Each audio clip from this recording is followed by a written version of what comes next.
guys, don't forget to subscribe and help the channel get to 170,000 subs.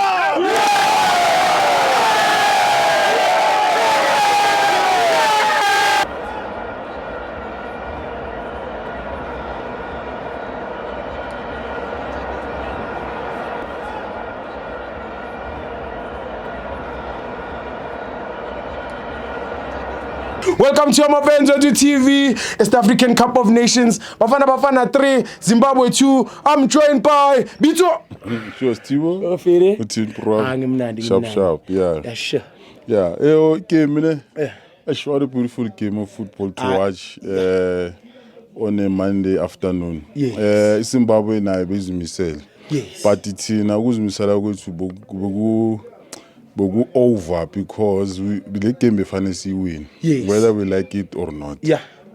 First half, it was ball to ball, pound to pound, and goes putu kahle because lamachita la lokho lebe ngafananga balokora. Yes. Amachita befana batide na lela bola, but I think umbokazi ubuya ne fear because the umuntu beka ku 18 area bekazo cause penalty. Yabona. Then angatholi yellow card which ema competition aso when you are a defender you try your best not to be cautioned because it's a short tournament. Yeah, true.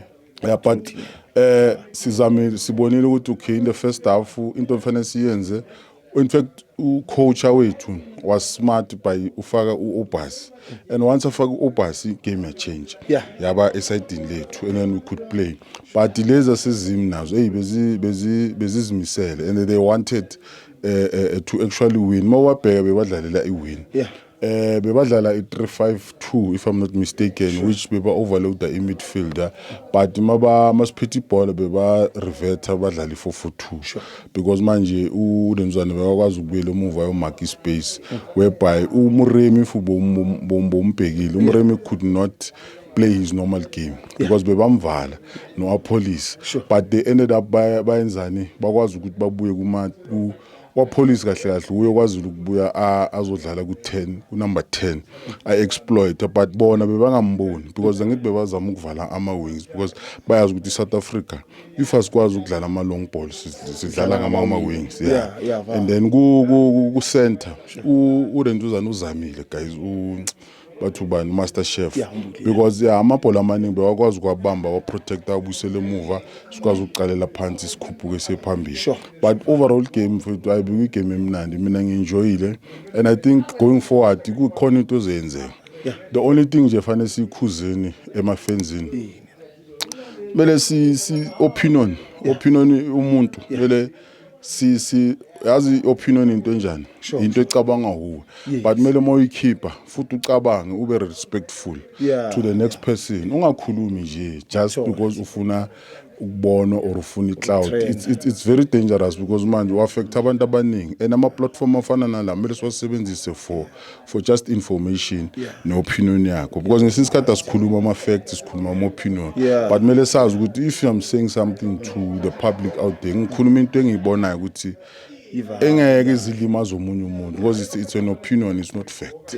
No rivalry. Man of the match. Man of the match for me yazi mina man of the match wami namhlanje mangibheka ngaya uMaster Chef noma bagaya apolice mara after Master Chef udlalile ukuthi beke kumnotice because amabhola amaningi okwazi ukwabamba waholde akwazi ukuthena akwazi ukumanipulate i-center because remember labantu beba overload i-midfield and njengoba ba overload i-midfield bebayenzela ukuthi singakwazi ukudlala but every time masibamba ibhola on the left or the right ba pusher an extra man to stop play from coming from that side to the center but also banomuntu ku D-line but nabo manje into bebakhawada bekufanele badlale nabo because they could not defend and mawabheka bebangafuna ukupaka ibhasi they wanted to play soccer with us so that bayokore so ubona bana lama goal ababanawo ama goal phela si chance yabona and I think uMudiba naye he must lift his head up. This happens because udayide ngusave ibhola but unfortunately lamshaya la ngena